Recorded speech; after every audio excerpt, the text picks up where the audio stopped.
24 hours, I'll blow your planet away!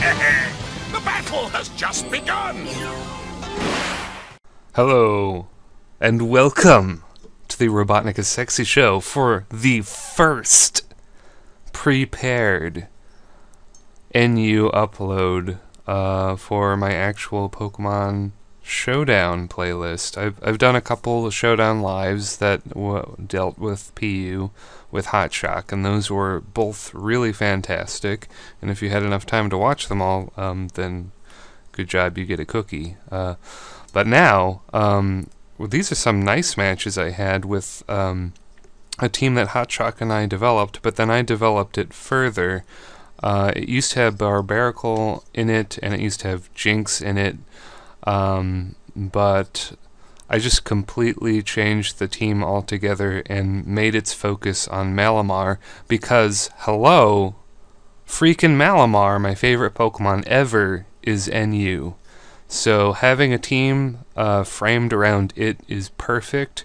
This team is super special. I spent hours this morning developing it while waiting for my sister at the college, which was great. And basically, in a nutshell, it uses support moves like a Healing Wish, Parting Shot, Thunder Wave, and what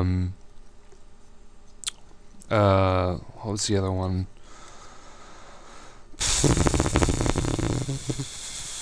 I don't know.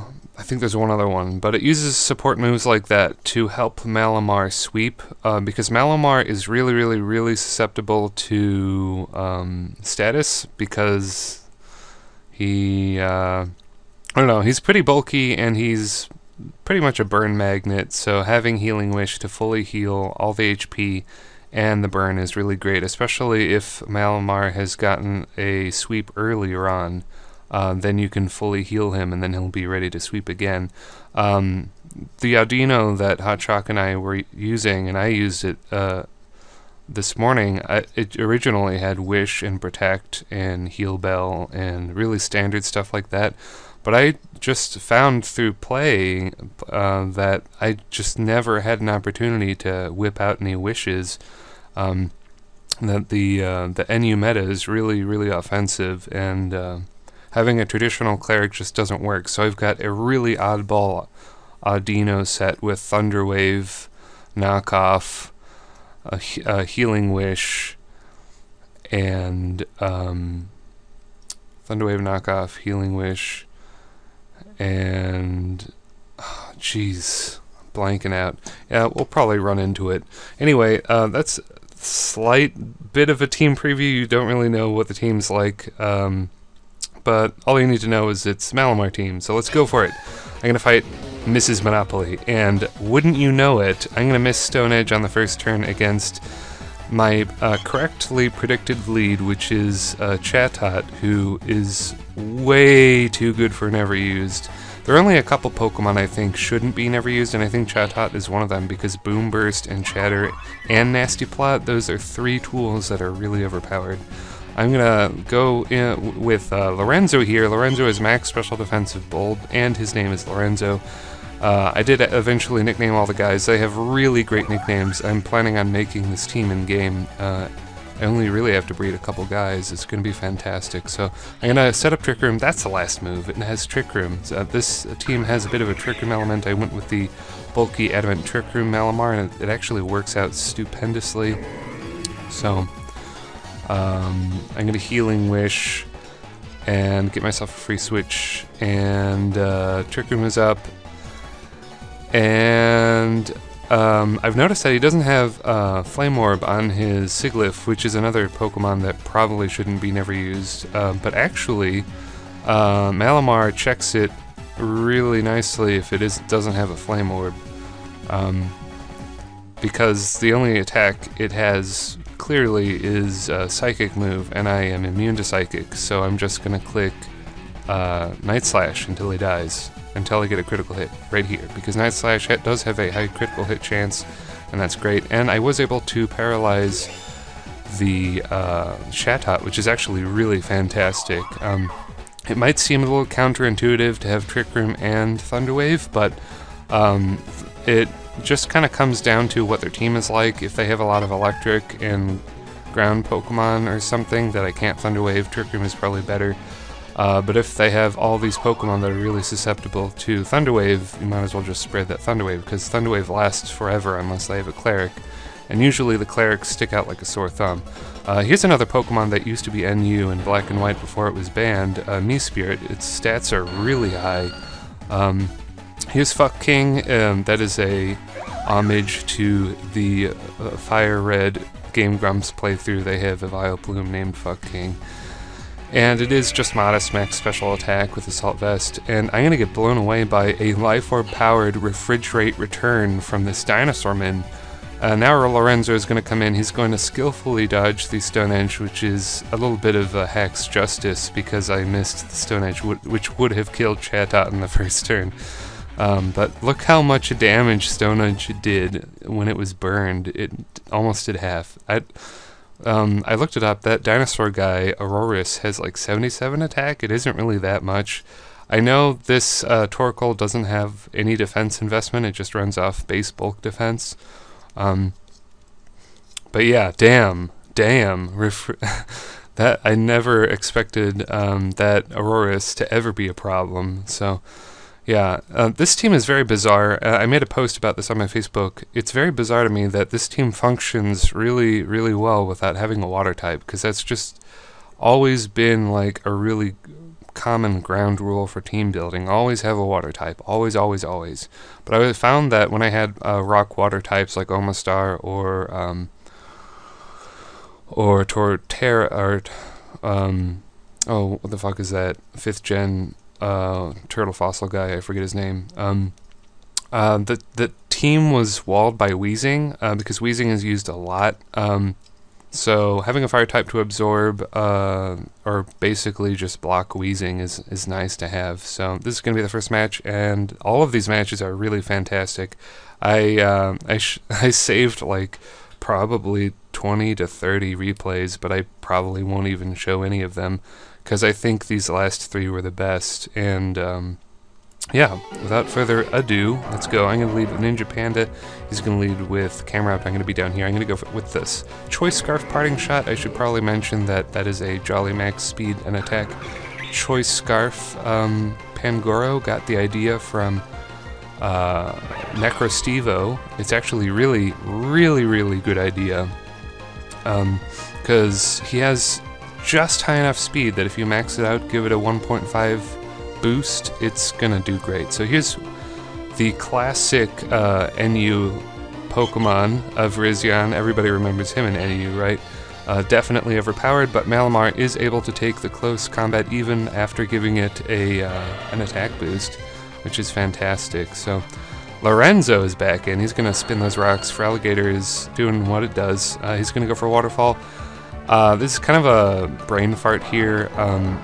I realize that he's probably faster than me, and he probably has Ice Punch, so I'm going to switch out into Mr. Pointy, expecting Ice Punch, but then he gets Fire Blasted. Not exactly sure how that transaction happened, but whatever. Ninja Panda's in. I'm going to go for the Storm Throw. I have the Scrappy ability as well, and that is able to 3-hit KO a Doublade, and that is very meaningful. Doublade with Eviolite is a defensive behemoth, so that's pretty fantastic.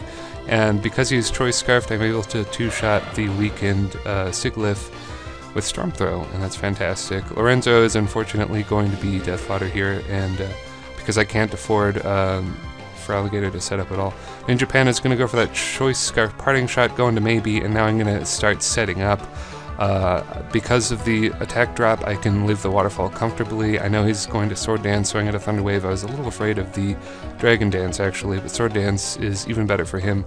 And now I'm going to go for the Sacrificial move, which fully heals Despair Squid, and yeah, we're going to get that delicious Parahax right on the turn that I need it. And amazingly, he's not going to go into Doublade. Not that it really would have mattered, because with an attack boost, Night Slash should be enough to take down a weakened Doublade, and it definitely is at times to attack. Yeah,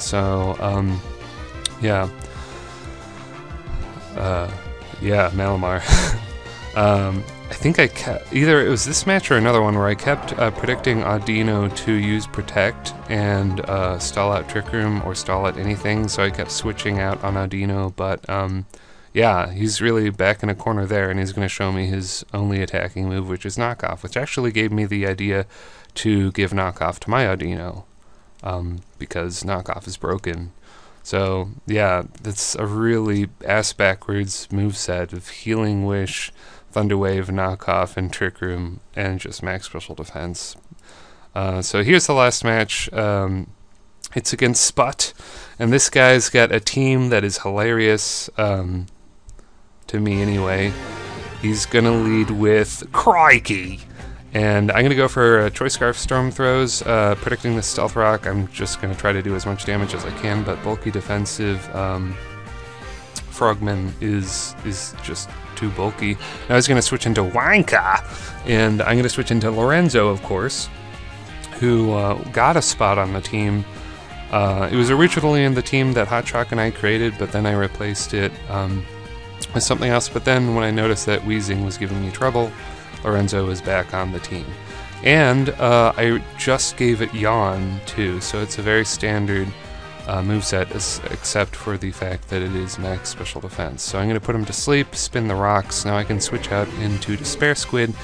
Unfortunately, he's going to wake up right now, which is fine. It's the third turn, I think, so that's pretty common. And he's going to burn me with Scald, and yeah. And just to go along with his team in the chat, I was like, bloody hell. So Fucking is going to come in. He's going to get up rocks again. That's pretty predictable. I'm going to go for the Giga Drain. It does a lot. So he's definitely not Assault Vest, judging by the damage and also judging by the fact I have eyes and I can see his health going up with leftovers. So yeah. Now he goes into this guy, and I'm going to make the wrong play going for the poison move, but it kind of really doesn't matter because I have Mr. Pointy, which is a reference to Buffy. I'm kind of a Buffy fan, who completely walls all of those broken attackers in NU right now, like Durant and Fruzion. And yeah, just go for Sword Dance, Sacred Sword, you know, bingo, bango, Bob's your uncle, you know. Well, Wanker's gonna come in, he's gonna burn me, but that's fine because my secret plan, my super secret plan, is to go Healing Wish on Audino, because I noticed his team has kind of a soft spot for Mr. Pointy. And now he's gonna go into, you what, mate? And unfortunately, because Smogon was a crying little baby, they banned Swagger and Altiers, which means Lipard is pretty much useless. It can use Foul Play and Encore, but that's pretty much all it's going to do. So I'm going to be very careful with Encore here. After I go Toxic, predicting his switch in, I know he's going to go Encore, so that gives me a free switch into Lorenzo, which isn't really free because I take Stealth Rock damage, but it's okay. Now I'm going to Rapid Spin again. Now he's going to go into Crikey! And probably set up rocks again, or go Scald. He's going to go Scald. Good old Assault Vest Vileplume is going to take it like a man. And I think I go for the Pedal Dance, which looks like I have green slimy jizz that I shoot at the Typhlosion. That is unfortunately the wrong play entirely, but it's okay. I've got Ninja Panda, and he seems to be scarfed as well, so he's faster than me, but it's okay. With enough health, I can take the hit, and I can just spread damage with Storm Throw, and that's fantastic. Ninja Panda is finally going to go down, and I believe now I can go into Lorenzo. Lorenzo, go for the Yawn. I live on 1 HP because of that max special defense Calm, max HP, and that's fantastic. I really like that Torkoal set. So now I'm going to go into Despair Squid. Unfortunately, I wasn't able to heal the burn damage, but he's going to stay asleep for enough turns where I can get like 2 or 3 superpowers and power myself up to the point where he's kind of boned, which is fantastic. Despair Squid doing work. Of course, that's what the team is about. He's going to go for Earth Power, and I'm going to get a special defense boost just for laughs, and finish him off with Superpower, and I'm all powered up, but he has 2 very fast Pokemon to revenge me, so it doesn't really matter. The reason I didn't go for Trick Room is because I knew that he would just switch into the Lipard and then Encore me into Trick Room, So I was pretty much forced into not using Trick Room, which pretty much works out the same way. Mr. Pointy is going to go for Shadow Sneak, and he's going to go for a last-ditch effort to go for the win. He's going to trick me Choice Scarf, maybe predicting me to Sword Dance, but I have no need to do that. I'm just going to two-hit KO him with Shadow Sneak, especially since he's Toxic. So that's going to be the match, and a bit of a long one again. But if you enjoyed this, you know, comment, like, subscribe if you want to. And in the comments, question of the day, what do you think about NU Alpha? In my experience, it's nowhere near as broken as underused and rarely used Alpha was, where they had even more mind-blowingly broken Pokemon. Like, you could argue Malamar is too good for never use, but I don't really think it is. It doesn't have enough attack power to one-shot anything, because it doesn't learn any really powerful dark moves. The best thing it has is Night Slash, and then hits for like 70. So yeah, I think Malamar is very comfortable and never used. I could see Doublade maybe getting the ban, but I don't think so, because it's an NFE, and Pangoro just beautifully fits into never used. And all of these Pokemon are really, really niche. But anyway, I should stop gushing about my team and just end the video. So I will see you later, YouTube.